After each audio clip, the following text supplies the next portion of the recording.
storm is helping Colorado children in need. Good evening and thanks for joining us for KRDO News Channel 13 at 5. I'm Angelica Lombardi. Greg Miller has the night off. Well, first up tonight, some afternoon thunderstorms popping up in southern Colorado. Check out this shot Jessica Morris sent us from a storm moving through Pueblo just about an hour ago. Wow. And now take a live look in Pueblo. You can see the northeast side of town. A lot of clouds, looking a little gloomy out there. Let's check in with Storm Tracker 13's Mike Everett, who's keeping his eye on the sky. And Mike, how's it looking out there? Well, you know, in Pueblo, a lot of folks are always happy to see that rain moving in, and that's twice this week. We've got some pretty good rains moving in there. So for you folks who have lawns and gardens and all that kind of stuff, it's some good stuff. That will move out fairly quickly. Doesn't look like anything is severe so far yet either. Here's a really cool shot. This one coming in from Monument. Kevin and Nikki sending in this one. Very impressive wall cloud. There was some very impressive weather that moved through that part of our state a little bit earlier. And again, all of that going at a pretty good clip east, about 15 miles an hour. I'll show you where it is. If you're wondering how warm it got today, well, 80s and 90s. 87 is where we topped out in the Springs, 96 in Pueblo, 82 in the big city. That's what you saw in Lyman as well. 90s out towards Lamar and Springfield. That's backing off about a good 4 or 5 degrees from where you were yesterday. So not too hot, not too cold, just right. Here's your live HD Doppler radar right now. And what I'm tracking is these storms that, again, had made their way across the I-25 corridor. There's dropped some penny-sized hail on the Renaissance Festival a little bit earlier. Happy to report that that has moved on. It's moving about southeast at about 16 miles an hour right now. Want to zoom in and show you a couple things. Again, Pueblo, you've seen most of it move through already. Same with Pueblo West, now starting to make that trek out to the southeast there. Again, about 10 to 15 miles an hour. Also tracking a new storm popping up right over top of Springfield right now. Doesn't appear to be severe. It's just going to drop some rain, possibly some hail, and then make its way on. Overnight tonight, we'll get down into the mid-50s. Look for 56 in the Springs. Scattered storms, mostly cloudy conditions, not great for stargazing. Northeast wind 5 to 15 will back off, almost completely calm by midnight. Pueblo getting down to 60 tonight. You may be able to keep the windows open. You will see those scattered storms throughout the evening, and then your winds will become calm as you get to midnight. I've got your full weekend forecast coming up in just a few moments. Angelica, back to you.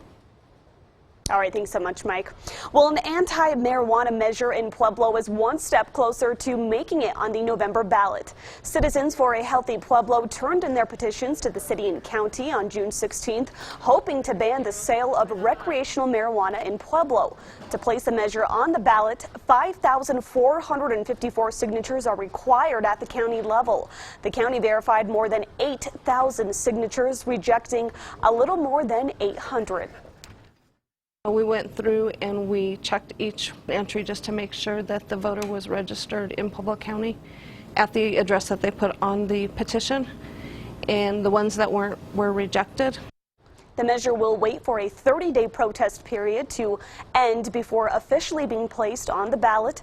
Citizens for a Healthy Pueblo also face a lawsuit regarding the number of signatures required for the petition. Under Amendment 64, marijuana is to be treated like alcohol, requiring signatures from 15% of registered voters. The signatures currently submitted don't meet those requirements. The case is set to be ruled on July 11th. Hundreds of people raced almost 3,000 stairs to the finish line around Falcon Stadium this afternoon. It was all part of the second annual Climb for Courage event. The race is the only timed stair race in Colorado Springs, and participants complete a 2,700 stair feat. The Free Family Festival benefits Children's Hospital Colorado. And some runners we talked to say they're happy to support the cause. I'm a nurse, and I just feel that there are not a lot of opportunities for nurses in this area unless you're willing to travel up to Denver. And so the fact that a new hospital system is being built in this region is a great thing. Proceeds from the race will go towards building Southern Colorado's only comprehensive children's hospital, set to open in 2018. Well, don't become a victim to car theft. That was the message the Colorado Springs Police Department sent to hikers at Red Rock Canyon Open Space today. The Citizens Advisory Committee handed out pamphlets and talked with hikers about the importance of preventing vehicle break-ins.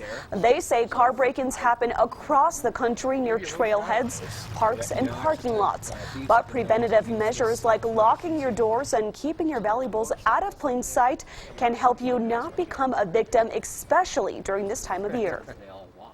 I think one of the reasons why it seems like we have more car break-ins in these types of areas is because we have more people out and about. So many people are enjoying the parks on a beautiful day like today, and their cars are out here, and the thieves look for those cars that are in the parks.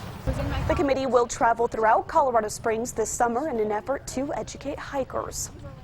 And new at 5, the city of Boulder has agreed to pay a Parks and Recreations employee $64,000 in a discrimination lawsuit. The worker, Sally Dietrich, says she was treated unfairly after coming out as a lesbian.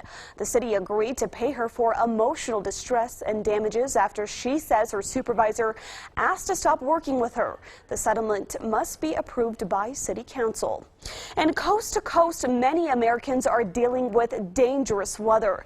In West Virginia, at least 23 people are dead following devastating flooding and historic rainfall.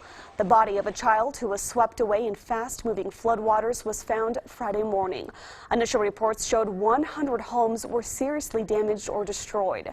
Meanwhile, in Central California, take a look. Firefighters are struggling to contain a devastating fire that's already killed 2 people and burned at least 80 homes. Strong winds and dry conditions are creating what fire officials call very ugly conditions.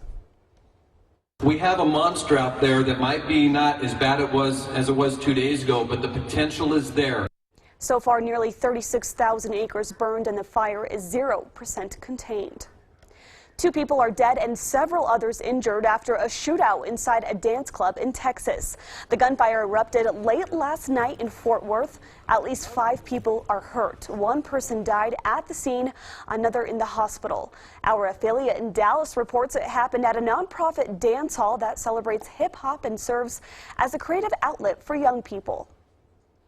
It happened very sudden, it went from a night that was supposed to be actually really good to, a night of festivities to a night of disaster.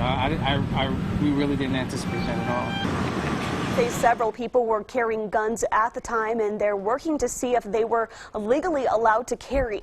Detectives are also looking to see if any gangs were involved. Well, a deadly day in Somalia when a gunman stormed a hotel. At least 15 people were killed, dozens of others injured. Police say the attackers detonated a car filled with explosives, took several guests hostage, and got into a gun battle with officers for several hours. The Islamist militant group Al-Shabaab is claiming responsibility.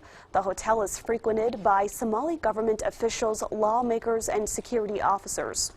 And top diplomats from the European Union met in Berlin this morning following Britain's stunning vote to leave the EU. The German foreign minister met with his counterparts, saying negotiations on the British exit should begin as soon as possible.